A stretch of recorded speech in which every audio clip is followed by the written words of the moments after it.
নমস্কাৰ বন্ধু বান্ধৱীসকল, আজি মই আপোনালোকক শুনাবলৈ গৈ আছোঁ দস্যু আঙ্গুলিমাল আৰু গৌতম বুদ্ধৰ কাহিনী। দস্যু আঙ্গুলিমালে কিয় মানুহক ঘৃণা কৰিছিল? আঙ্গুলিমালে মানুহক লুটপাট কৰিছিল আৰু তাৰ পিছত হত্যা কৰি সি ইমানেই পাশবিক মনৰ আছিল যে মানুহক হত্যা কৰাৰ পিছত মৃতদেহৰ আঙুলি এটা কাটিছিল আৰু মালা বনাই ডিঙিত পিন্ধিছিল।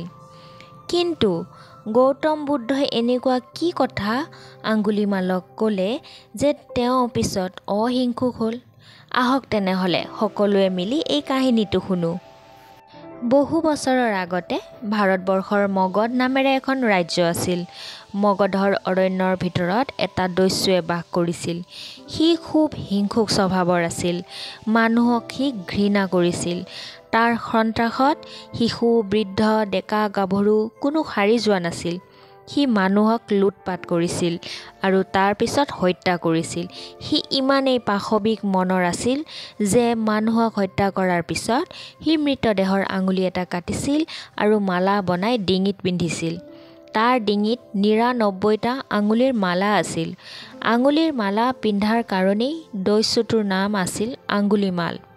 আঙ্গুলিমাল নিজৰ কুকৰ্মৰ খ্যাতিৰে ইমান শক্তিশালী আছিল যে তাৰ নাম শুনিলেই জ্ঞানী গুণীজনেও ভয়তে কঁপিছিল। এদিন আঙ্গুলিমাল থকা অৰণ্যৰ ফালে গৌতম বুদ্ধ আহিছিল। গৌতম বুদ্ধই দেখিছিল যে অৰণ্যৰ আশে পাশে থকা গাঁওবোৰত মানুহবোৰ ভয় আৰু আতংকত দোষী হৈ আছে। মহাত্মা গৌতম বুদ্ধই নিজৰ সাধনাৰ শক্তিৰে জানিছিল যে আঙ্গুলিমালৰ হিংসা আৰু সন্ত্ৰাসেই গাঁওবাসীৰ ভয় আৰু আতংকৰ কাৰণ। এদিন গৌতম বুদ্ধই অৰণ্যৰ ফালে খোজ ল'লে। তাকে দেখি গাঁওবাসীসকলৰ এজনে ক'লে, হে সন্ন্যাসী, সেই বাটে নাযাব, অৰণ্যত আঙ্গুলিমাল থাকে। সি অতি ভয়ংকৰ আৰু শক্তিশালী। সি আপোনাক হত্যা কৰিব। গৌতম বুদ্ধই ক'লে, মৃত্যু চিৰসত্য, মৃত্যু সকলোৰে হয়, মৃত্যুক ভয় কৰি কি লাভ? আৰু আঙ্গুলিমাল দস্যু হ'লেও এজন তেজ মঙহৰ মানুহ। মানুহলৈ জানো মানুহে ভয় কৰে?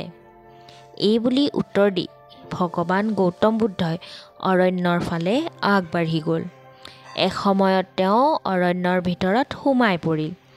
মানুহৰ আগমনৰ উমান পাই দস্যু আঙ্গুলিমালৰ মন আনন্দত নাচি উঠিল। কিয়নো আৰু এজন মানুহক হত্যা কৰি আঙুলি কাটিব পাৰিলে তাৰ ডিঙিত থকা মালাডালৰ আঙুলিৰ সংখ্যা হ'ব ১০০। অৰণ্যৰ ভিতৰেদি গৈ থকা তথাগতক দেখি আঙ্গুলিমালে পিছৰ পৰা চিঞৰিলে, ঐ সন্ন্যাসী ৰৈ যা, ঐ সন্ন্যাসী। বুদ্ধদেৱ নৰল। তেওঁ গৈয়েই থাকিল। পিছফালৰ পৰা চিঞৰি চিঞৰি মাতি আঙ্গুলিমালৰো খঙে চুলিৰ ৰাগ পালেগৈ। এটা সময়ত বুদ্ধ ৰৈ গ'ল। ঠিক তেতিয়াই চোকা অস্ত্ৰ জোকাৰি আঙ্গুলিমালে বুদ্ধক আগচি ধৰি ক'লে, ঐ সন্ন্যাসী, তোৰ ইমান সাহ? মানুহে মোৰ নাম শুনিলেই ভয়ত কঁপে আৰু তই মই মাতি থকাৰ পিছতো ৰোৱা নাই। তই নাজান নেকি সন্ন্যাসী, মই আঙ্গুলিমাল সৰ্বশক্তিমান? শীতল হাঁহিৰে গৌতম বুদ্ধই ক'লে, আঙ্গুলিমাল, তুমি এজন মানুহ। মানুহে জানো মানুহলৈ ভয় কৰে? বুদ্ধৰ মুখত তুমি এজন মানুহ।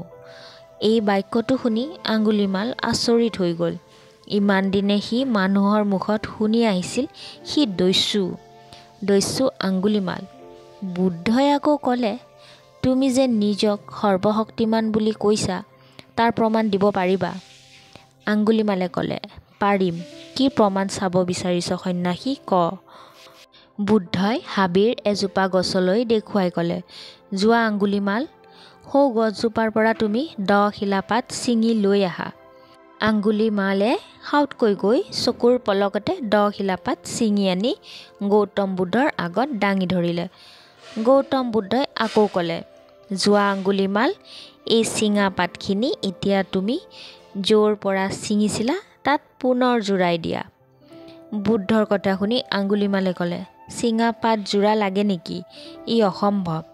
তেতিয়া বুদ্ধই ক'লে, তুমি যদি ছিঙা পাতখিনি জোৰাব নোৱাৰা, তেন্তে কেনেকৈ সৰ্বশক্তিমান হ'লা? কাৰোবাক জীৱন দিয়াৰ ক্ষমতা যদি তোমাৰ নাই, তেনেহ'লে কাৰোবাৰ জীৱন লোৱাৰো অধিকাৰ তোমাৰ নাই। হিংসাৰ বাট ত্যাগ কৰি তুমি অহিংসাৰ বাট লৈ আহা আঙ্গুলিমাল। প্ৰেম, দয়া, কৰোণাই মানৱ জীৱনৰ আচল সম্পদ। মানৱ সেৱাই প্ৰকৃত ধৰ্ম। পুণ্য সকলোৱে কৰে, কিন্তু প্ৰায়শ্চিত্ত কৰাটো পুণ্য কৰাতকৈও বহু গুণে জটিল। মানৱ সেৱাৰ জৰিয়তে তুমি কৰা পাপৰ প্ৰায়শ্চিত্ত কৰা। গৌতম বুদ্ধৰ কথাত আঙ্গুলিমাল পতিয়ন গ'ল। সি নিজৰ ভুল স্বীকাৰ কৰিলে।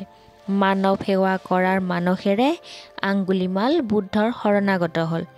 বুদ্ধই ভিক্ষুক হিচাপে বৰণ কৰি আঙ্গুলিমালক শৰণ দিলে। ইয়াৰ পিছত প্ৰেম, দয়া, কৰোণা, অহিংসা ব্ৰতেৰে মানৱ সেৱাৰ জৰিয়তে আঙ্গুলিমাল অহিংসুক নামেৰে পৰিচিত হৈ পৰিল।